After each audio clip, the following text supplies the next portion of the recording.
Ignoring the decline of men does not help anyone. Men and women need each other. One cannot exist without the other. That is elemental biology. It's also the reality that each one of us has lived with our parents and siblings and friends. When men fail, all of us suffer. How did this happen? How can we fix it? We hope that this series, each Wednesday this month, answers those questions.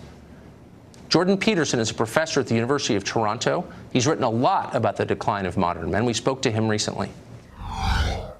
Bernt Peterson, thanks for joining us. We've got a long list of statistics that paint a pretty clear picture that boys seem to be falling behind relative to girls in the United States. Why do you think that is?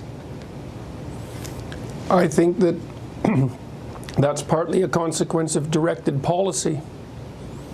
So it's linked to the idea that there's something wrong with masculinity, and so that the expression of masculinity should be limited in all sorts of arbitrary ways.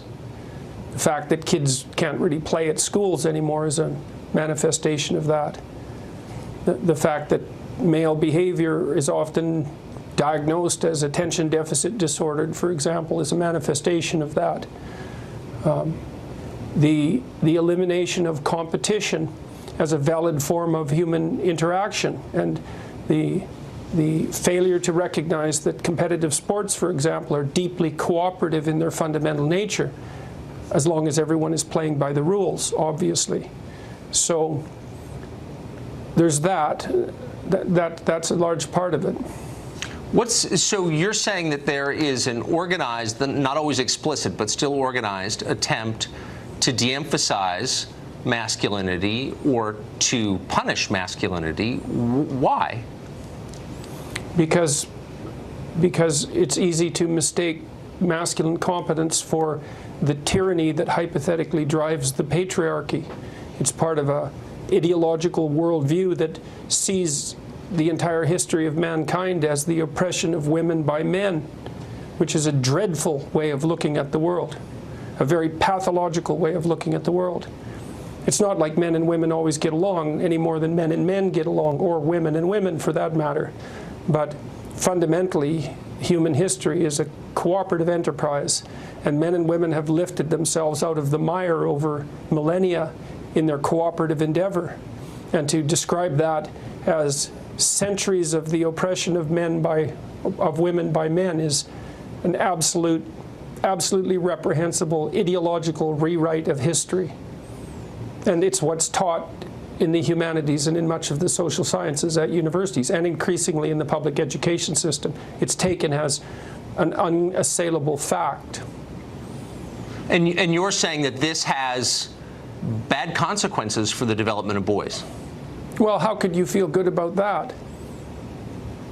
I mean, if you're made out to be a potential manifestation of rape culture, if you're part of toxic masculinity, if your competitive drive is regarded as part of a tyrannical impulse, if the heritage to which you belong is regarded as an oppressive patriarchy, then how in the world are you going to step forward with confidence and shoulder that what would you call it, that burden? Why would you? Why wouldn't you just step aside and retreat, which is exactly what's happening?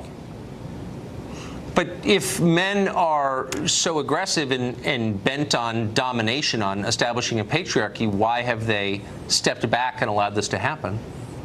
Yeah, well, I guess that's a good question, isn't it? I don't know the answer to that. I don't know if they are precisely allowing it to happen. It's very insidious, the ideological movement that's driving this, part of the radical left.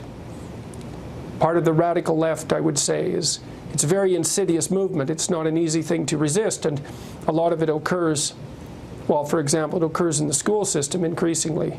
And it isn't clear what, they're not men that are reacting to that, that's boys.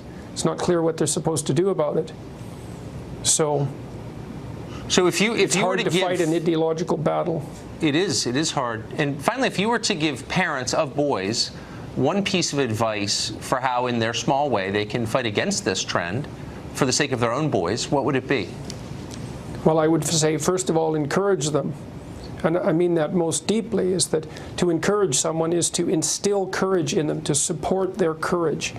And that doesn't mean protect them from what's dangerous. It means teach them how to be competent and teach them that they can rely on themselves to prevail even in the darkest of circumstances. That's part of it. Yes. I would say as well, more specifically, and this is specific advice for parents, if you have your children in a school and they talk about equity, and there's a class and they talk about equity, diversity, inclusivity, white privilege, systemic racism, any of that, you take your children out of the class. They're not being educated, they're being indoctrinated. And there's absolutely no excuse for it. I agree with that completely. You might run out of schools pretty quickly, though, here in this country. That would be just fine. The sooner the better. Jordan Peterson, it's hard to express my gratitude to you for telling the truth as you do. Thank you very much for that. My pleasure. Part 2 of our series is